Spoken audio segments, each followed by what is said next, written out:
It means that it's difficult on one end to measure the potential, the size of the market. On the other end, it means it's unlimited.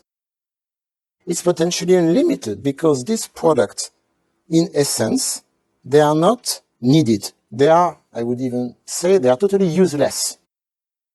You don't need another tie. You don't need another suit.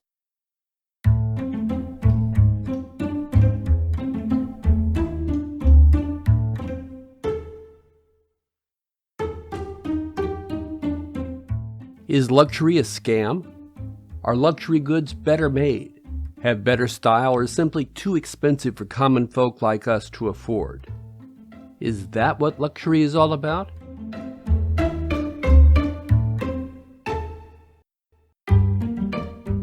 I'm Jim Grinstead, and today on Scams and Cons we're talking about luxury, what it means and whether you can live a life of luxury without bankrupting your child's college fund.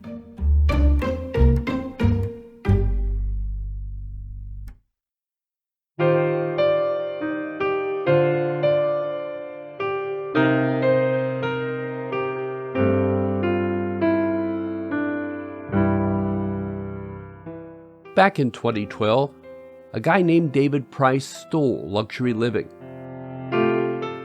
He snooped around luxury hotels and identified people who were planning to check out soon. He would call the front desk, pose as the person, and say he'd like to extend his stay. The front desk would ask if he'd like to keep the expenses on his credit card, and of course the answer would be yes.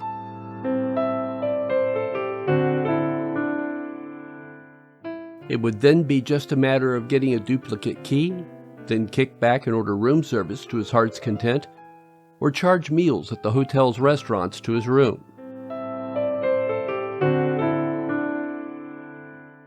Since hotels are designed to be hospitable, especially those in the luxury categories, they rarely question a guest's request.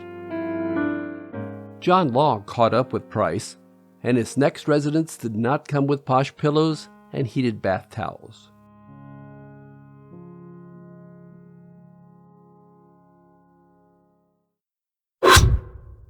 So if a scammer or con artist wants to steal luxury, what would they take?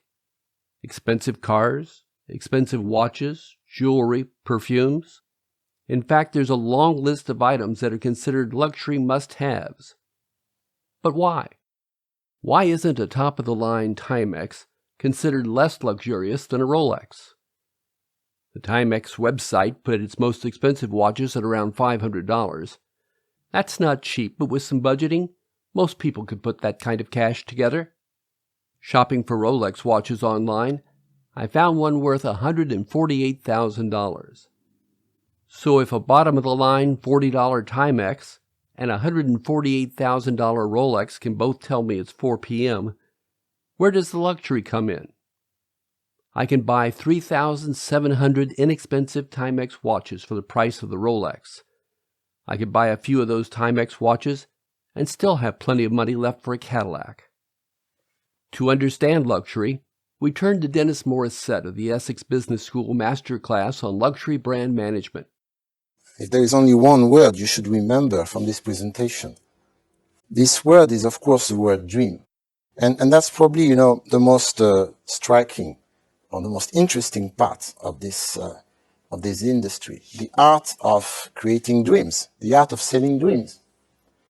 Dreams, not only for the consumers, dreams for the investors. This industry makes a lot of investors dream. Dream for the employees who think that, working in a sector for which they have some passion, a real, personal interest in the product will make them more happy. That's a dream element as well. So the dream is everywhere. Of course, initially about products or services. It means that it's difficult on one end to measure the potential, the size of the market. On the other end, it means it's unlimited. It's potentially unlimited because these products, in essence, they are not needed. They are, I would even say, they are totally useless. You don't need another tie. You don't need another suit most of the time. You have enough that you like if you like to dress up, or shoes or bags. someone who likes cosmetics. My wife loves cosmetics. There is no limitation to the number of fragrance or skincare creams she can get, she can have, she can receive as a gift. That's the beauty of it. Products which are useless because they do not cater to needs, they cater to dreams. Result, consequence, unlimited but market potential. Which is why sometimes, if the brand is really smart, you can see turnover progressions which you don't see in most sectors. Now, if a con artist talks you out of your Rolex, what have you lost? Certainly you've lost the money you spent on the watch, but if you have good insurance, it's likely you'll get that back, and if the watch has appreciated in value, you might even make a profit. The luxury then comes from the wailing and crying to their friends that their Rolex was stolen. Their Rolex. Just the mention of the name tells others that they can toss that kind of money away on a watch that gives them the same information a $40 Timex could provide. Are the buyers the suckers? Or like our episode on art scams, are they people who just love bragging about how they spend their money and can easily laugh at themselves for buying a fake Monet? Or is the con artist someone else? Suckers buy dreams. They want to believe that the money they found will make them rich, that the woman they met online wants to marry them, that they're being let in on a surefire way to beat the stock market. But what if the con artists weren't doing anything illegal, and they were just as skilled, maybe more so, than those running the scams? What better place to look than real estate agents? Your maid will be getting ready with dinner while you're just having one of the finest champagnes in a soaking tub with your husband. Imagine waking up every morning to these views. Gabriella, I really see you living here. Tell your husband every morning that this is really where you want to be. You will feel, Gabriella, it is like going on a journey from the sidewalks of 19th century old New York to the sidewalks of Florence. Sit down, Gabriella. It really is a moment for you. Just tell your husband he loves you and he wants you to be happy. I'm sure he will not say no to you if you let him know this is really your first choice. In 2016, when Andy was visiting New York, she took the usual tourist trip to the top of the Empire State Building. As an artist, she was struck by the sheer number of tall buildings around and below her. She realized that the space was out of the reach of most people, especially those who needed affordable housing. So she set out to capture the views available only to the uber-rich and turn them into a book. Friends and real estate agents told her she'd never get into those properties. The agents would require credit checks and to see her passport. But along the way she met a real estate agent who coached her on how to fake being rich. At the beginning, I didn't know if they would check my passport ever. And actually, at some of the properties, they did check it. And I remember back then I got really obsessed by many of these small details, that I need to do my nails and I need to have proper shoes, proper bag. In order to do this project, I needed to bring my camera and photograph the view. This made me obviously very unusual in the eyes of the agents, but I also realized that the stranger I act, the more convincing it is that I'm actually a billionaire and I just don't give a shit. I was really, really nervous at this very first viewing. The agent started to ask me if I have a chef, if I have a nanny, if we have private chauffeur. So I just randomly answered yes and no. And all of these answers kind of became part of what Gabriella was. After the long elevator ride to the top, she got to see the views, and they were spectacular.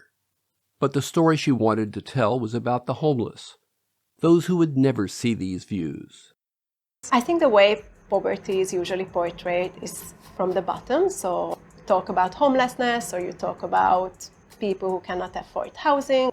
I think when you see it from this very top of the sphere, it somehow is also very telling. The buildings that you can see from every single corner of the city are these ultra-luxury real estate, which are not accessible for anyone, really. Apartments and buildings are standing 60 to 70% empty. Clearly, New York was a city with a large surplus of suckers, willing to listen to an agent's story and happy to hand over millions of dollars.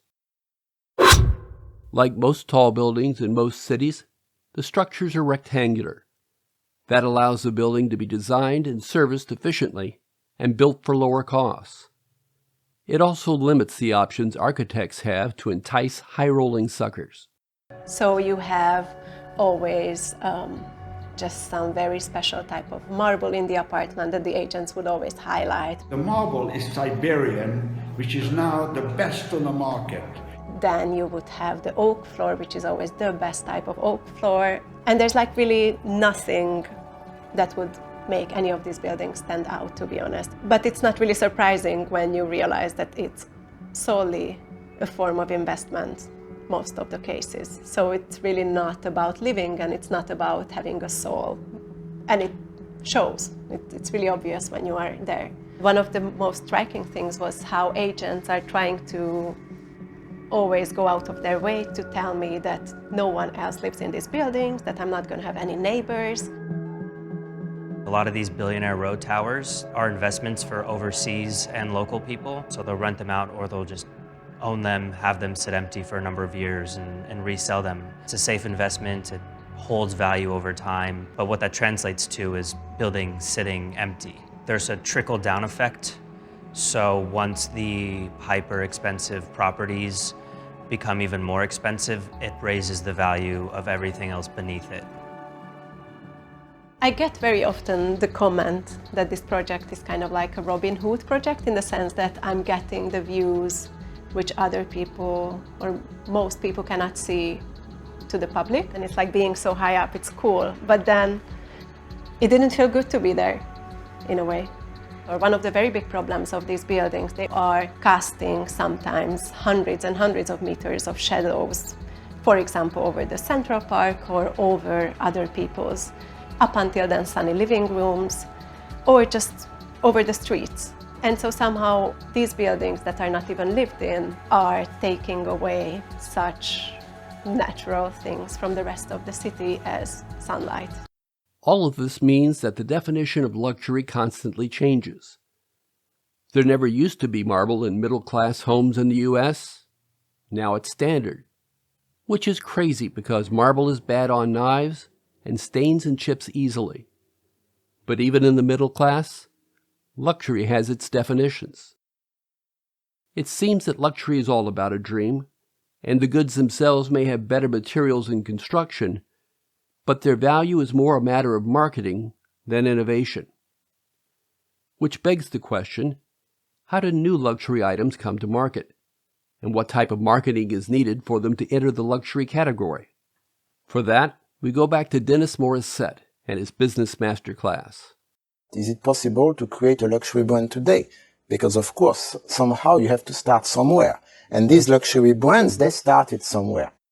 But the thing is, they were not supposed to be luxury brands. Chanel, which is the most admired brand, she was absolutely not an individual who was associated with high class, with aristocracy, royalty. She was a rebellious woman. She was shown, she was the bad girl, bad woman at the beginning, So, but today, of course, luxury brands have history.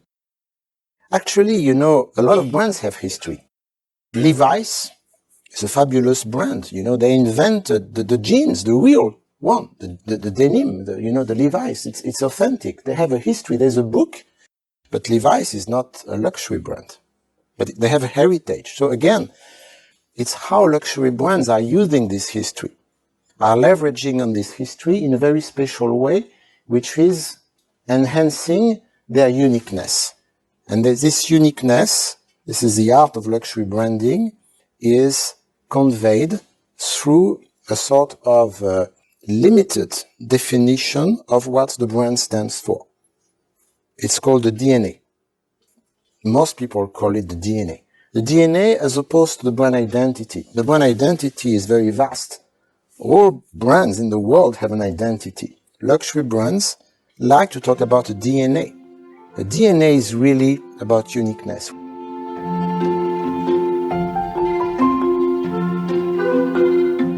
Which brought me to the question. If luxury is little more than the result of good marketing, and selling dubious claims of scarcity or quality to people anxious to buy into that story, is selling luxury items a legal scam where everyone but the sucker knows that most of the price is in the story?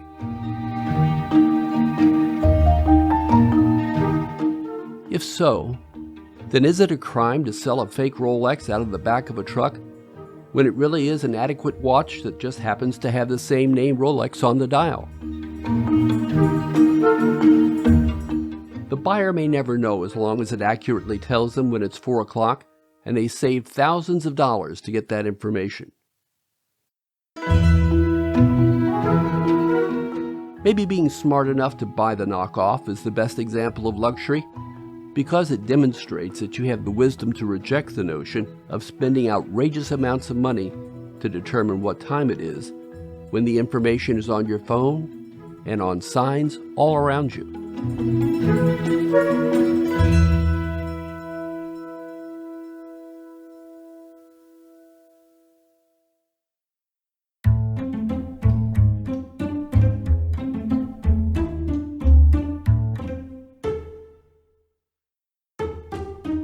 A successful con seduces a sucker into a world where their dreams can come true. Power and great riches are within their grasp.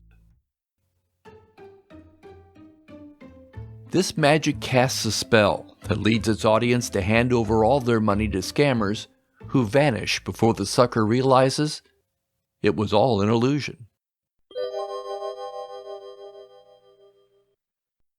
If you enjoy the podcast, please help us out by telling your friends and encouraging them to listen.